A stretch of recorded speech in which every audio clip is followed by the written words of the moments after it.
tragedy, they carry on the show must go on tradition of the entertainment world. We now give you those peerless exponents of the high wire, Jenny, Karl, Herman, Andy, and Gunther Wallenda.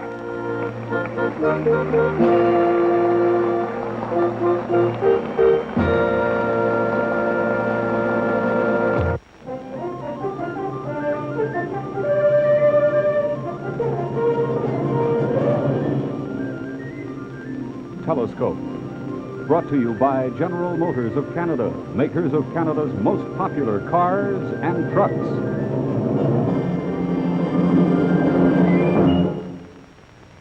Not quite 2 years ago, a similar voice came up to that crescendo in Detroit, introducing the great Wallendas. And out on the high wire, without a net below, marched not the pyramid of 3 you've just seen, but a pyramid of 7. 4 men slowly walked the wire. Their shoulder harnesses supported rods on which 2 more men stood. These, in turn, supported a girl at the top of the pyramid.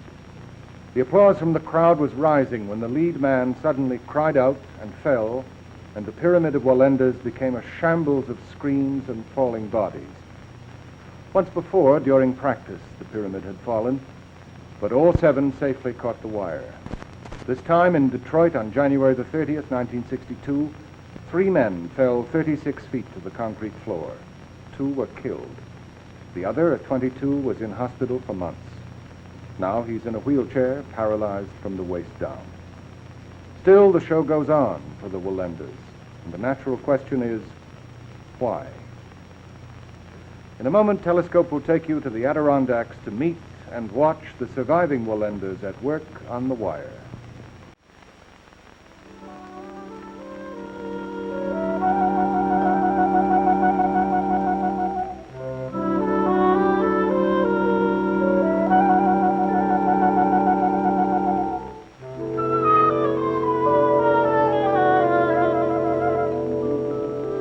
People think we have a wonderful life. We work only 10 minutes up there. They don't know what it is like, you know.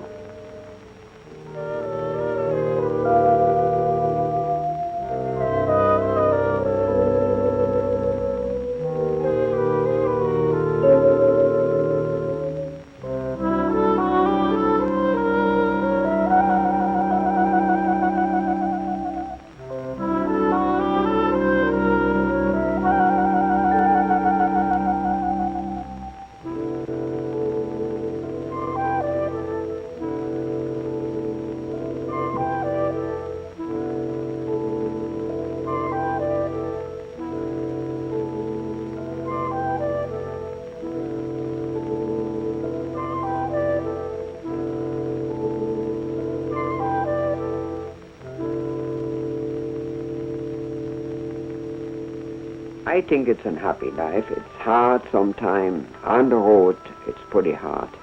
But we always together. You see, when you have another job, the husband going to work in the factory or he works in the office. Wherever he is, he's alone, and the wife works some other place. And we mostly together. This makes it nice, you know, for family. Gunther, what you think about that we could make the bicycle take this afternoon? If the gusty wind stops. What is it now? Can I go up on the wire this afternoon? Look, how many times I told you, if it is a calm day or what, I gonna let you go, but you have to practice a little more now. I have practiced ever since I've gotten here and a little bit longer. Maybe someday. Gunther, what do you think about Well, we were this just now? talking about the gusty wind. Now, we're not going to send him up with this wind. Yes, It's not he that gets in the windy. middle. You get in the middle and get a gust of wind, you don't know what happened. Sure, there's a net there, but I mean, you know, That that's no net'll sense. hold me.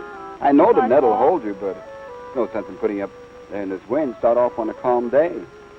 I tell you what, if it is real calm, and Gunther promised me he's up on the other side, I let you go up. But please practice a little bit more, huh? Do a little bit more, and then I want to see if you're good.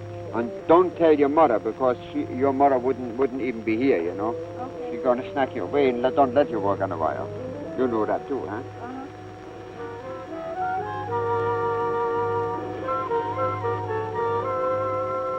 You know, it's funny.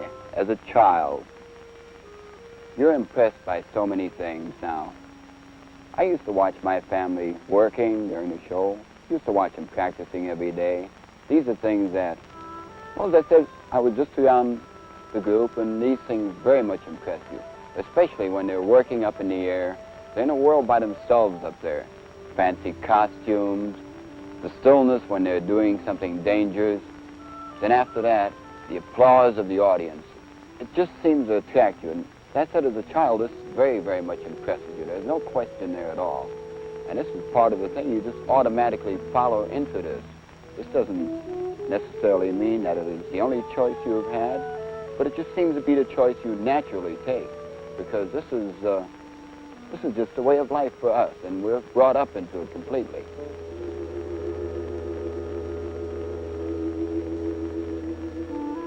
The old days, I tell you, the old days used to be. When you talk about the old days, it's Europe, where the performer worked 11 months a year. 11 months a year. And if he wanted to lay off, he says, all right, I'll lay off for Christmas, or I don't work that week. But later on, you couldn't depend on working 11 months a year anymore. You had to take whatever you could get.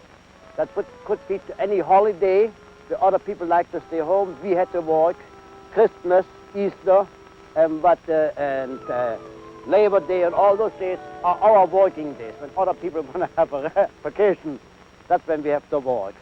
And so since you don't work that much anymore, as I told you, maybe you work 20 weeks a year, it's not a living anymore. I wouldn't recommend anybody to go in show business anymore, because you just can't make a living. Maybe 1 out of 10 has an act where he can work in nightclubs, all right. But as a circus performer,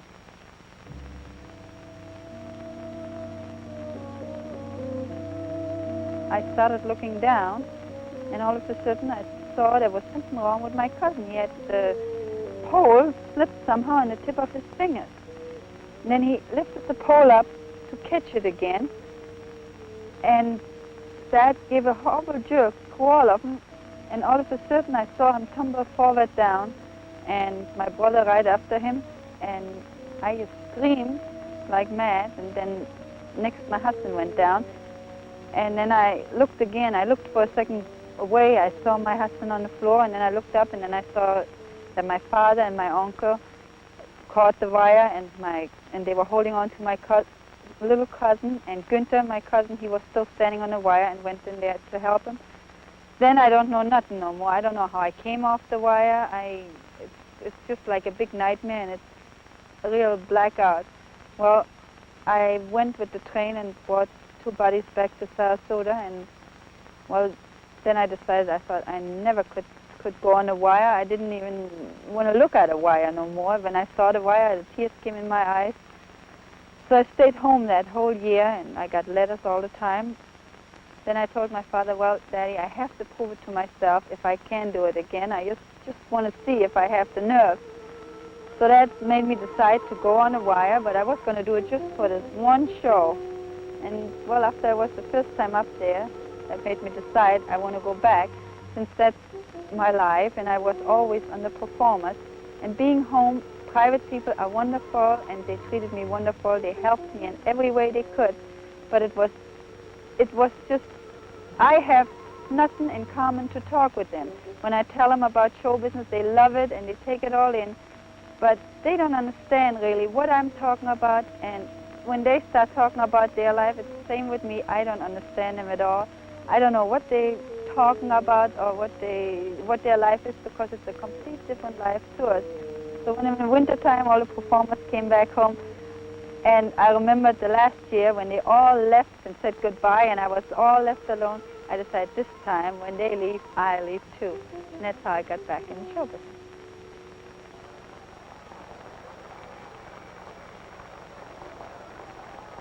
oh, the audience is still the same. Of course, since television, you see on television every week, once or twice, the circus boy and other circus. It is not quite a novelty anymore as it used to be. And a lot of people don't think, oh, why should we go there?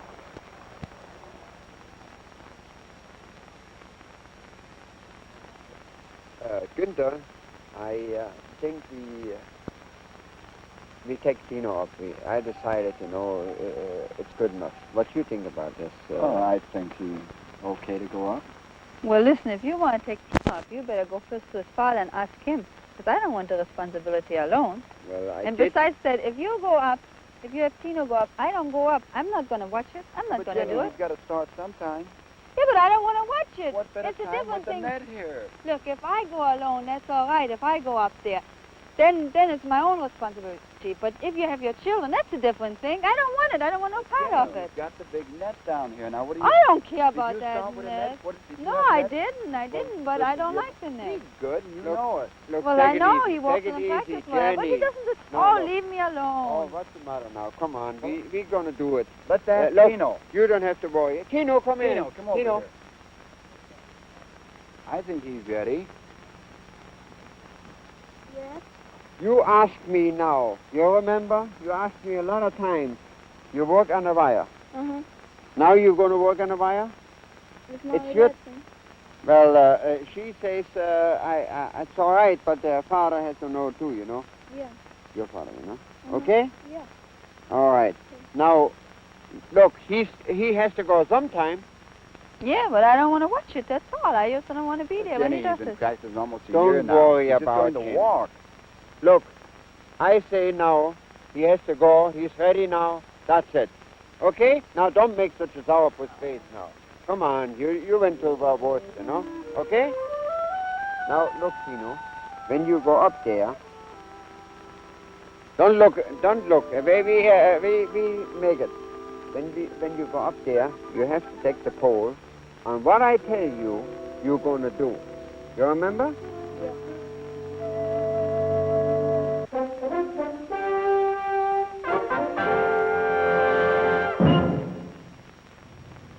For 183 years, there have been Wallendas in the circus game, and 12-year-old Tino is bent on adding to the total.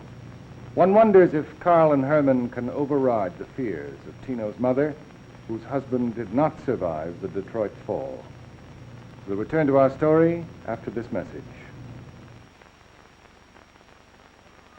Well, it just seems natural, since we're associating in our own line of business, our own work, that you automatically tend to marry someone in the same social pattern or strata of society, we should say. And I would say 9 out of 10 times you will marry someone who is in the business itself. Of course, I was married myself, and my wife was an aerialist and an acrobat before. Met her down in Mexico City. Now, we were married about 5 years when she fell from an aerial act. This was rather tragic. I mean, I can look back on it now, and it doesn't hurt as bad as it did then. It's just time heals all things. However, she fell, and she spent about 8 months in the hospital, and she didn't quite make it, let's put it that way. And still, we accept these things. All in all, then, of course, our big accident, which happened just a little bit over a year ago back in Detroit, these are things that no amount of fame can overcome this. My own personal feeling on this is that we could give all the fame, all the newspaper headlines, all the pictures, everything back, and just have these people back. I think I'd be a lot happier. But the way life is, one must accept life as such, and we know, although we'd like to, but we know that we cannot change what has passed. We must continue on at the present time. We must continue on working for the future, and that's just the way it is in life all the way around. Watch the wind, Dad. I don't believe the audience actually realizes just how much difficulty there is involved. We get crosswind, or we get gusty wind. Stop, you can compensate for a steady wind, say 5, 6 miles an hour. But if that wind stops, you have overcompensated by 5 or 6 miles an hour, and that's not too good. So that's why gusty winds are one of the worst things. Then, of course, when it's raining, you're working on steel up there, steel cable, everything is slippery, everything is wet. You have to be extra careful. Used to be one time before these synthetic materials came out, we had generally cotton socks or the equivalent of that. If it was raining, we would take off the leather shoes, which slip, and use the cotton socks which don't. Then we got into the synthetics, and we found out that the synthetics are slipperier than if you keep your shoes on. Now these are just little minor items that the average person would have no knowledge of at all. And this, there are a lot of little things that we take for granted. They're second nature. We don't even think about doing them. We do them because we're just so used to doing these things. My greatest tragedy in our show business was that accident we had in Detroit. When by the night show we was up there, and I have to explain exactly how it was because I was middleman and I never thought that I would survive this accident. My nephew was in front of me and he murmured something. I don't know what he murmured, but he told me, he gave me a sign that something was wrong, but I couldn't understand, and it was too late to stop anything because we was in the middle of the wire and we was almost finished. Then when my nephew, other nephew, Gunther, the last from the pyramid, said we start going, and by the second step, he fell. He crashed down. I was on top of him, and right on that shoulder bar, my niece was on top of me, behind. The only thing what I thought, save what you can save. By the next moment, I found myself hanging in my knee, and my niece came falling, scratching in my neck, and I grabbed her when she slipped off because everything, our silk customs and everything broke. She slipped off, and I grabbed and held her by my hand. At least I could save her, and I felt very good. If it was not for her, maybe I would have jumped down myself when I saw down in the ring 3 of my beloved laying there. It was my niece was in my hands, my nephew below, my son-in-law below, and my son. My nephew and my son-in-law died 1 hour after. My son is paralyzed for life, and he's home at my home in Florida.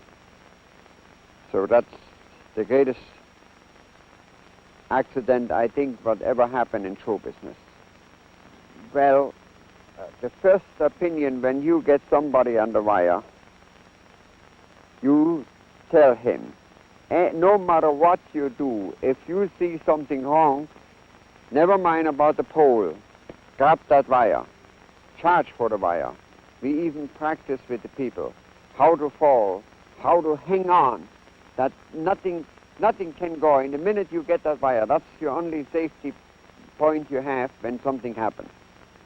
When on the wire, when you go on the high wire, you have fear. You absolutely have fear. I don't want anybody going on that wire, because if he doesn't have any fear, he's getting so reckless, he threw the other people off, because he doesn't know what it means with. We all fear. We all fear. We know what it is, what it means. There's danger underneath you. And if you don't do it the right way, we're going to be dead. That's what we're fearing. But I have no more fear now than before that accident. I still feel this is our life, and we have to work on that wire. After the accident, I was brought in a hospital because I was injured. I had fractured pelvis bone. I had double hernia pulled out by the strength of this impact. Also, the whole legs, everything was carved open from the wire. So the doctor said I need an operation right away. But just the same night, I saw my brother and my nephew working on the wire. I wasn't satisfied with the act because without 3 of us couldn't do something good. I told the doctor I've been all right, I have to go out. And I promised the doctor I do nothing foolish. But as soon as I came to the building, that was afternoon show, I get my costume on and worked up there on the wire again. Now people ask me why. I give the answer. I said, why we live? We have to survive. We have to exist. After all, we don't want to go for starvation. We have to eat too. That's the main thing in our life. You have to do their job, no matter what it is. Anybody has to go back to his job. After all, that's his existence, his life. It's not alone the money. By a performer, I think money is secondary. A performer is happy. Happy in a minute he can make other people happy. When you see, for instance, I be on that wire and I see the public and they smiling at me, the applause, this is their gratitude, their thank you to us.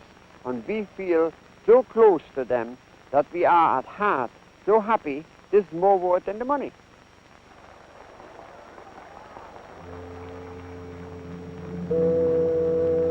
Ladies and gentlemen, this is, believe it, the very first time for Tino. Of course, you know, every boy has those momentous decisions to make.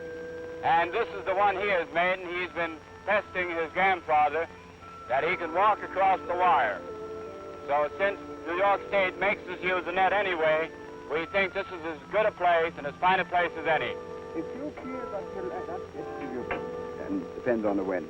Again, it's on your free will. You wanted to do it.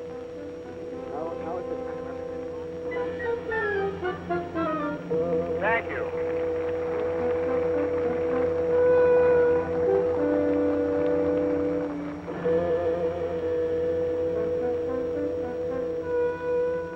Good boy, Tino.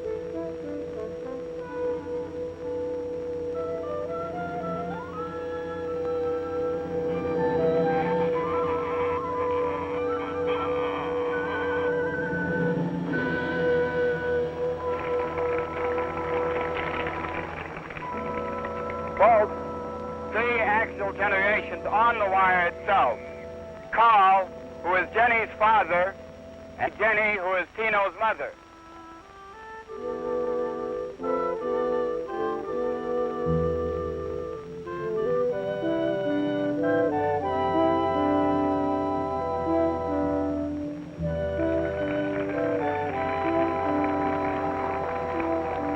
Very good.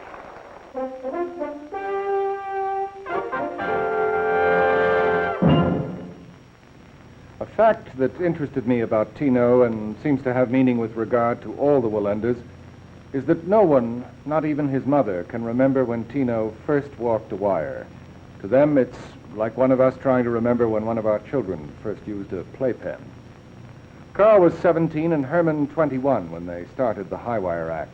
But Karl was only 12 the first time he had a chance for a circus job. His mother wouldn't let him go. He can remember even now, he says, standing crying in the ring with all the rigging coming down, heartbroken because the circus was leaving and he couldn't go along.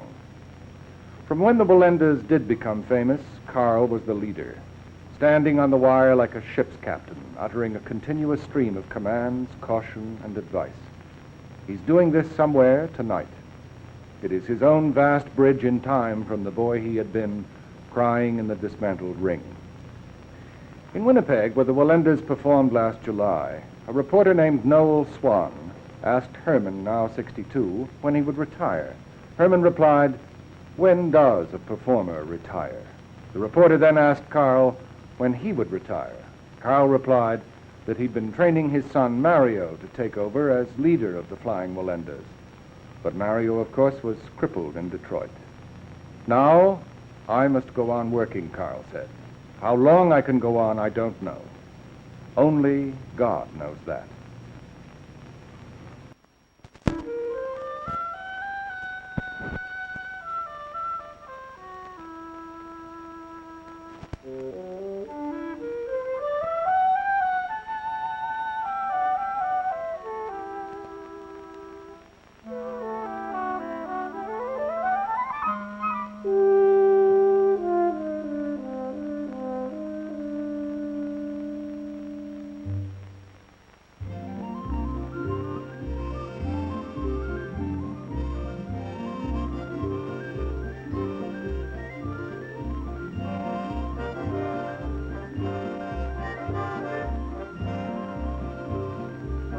Telescope.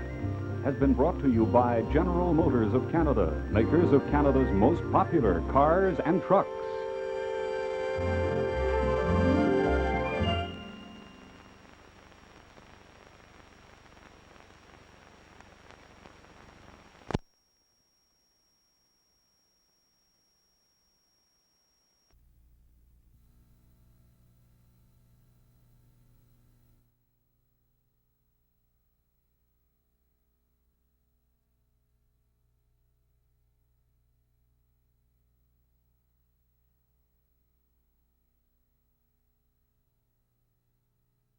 Still use the phone to make calls and stuff? Well, why don't you just text, you know? Instagram, chat roulette, Voxer is a new one out there. Okay, seriously, guys, don't we have to introduce someone? We do. She's been dropping hits.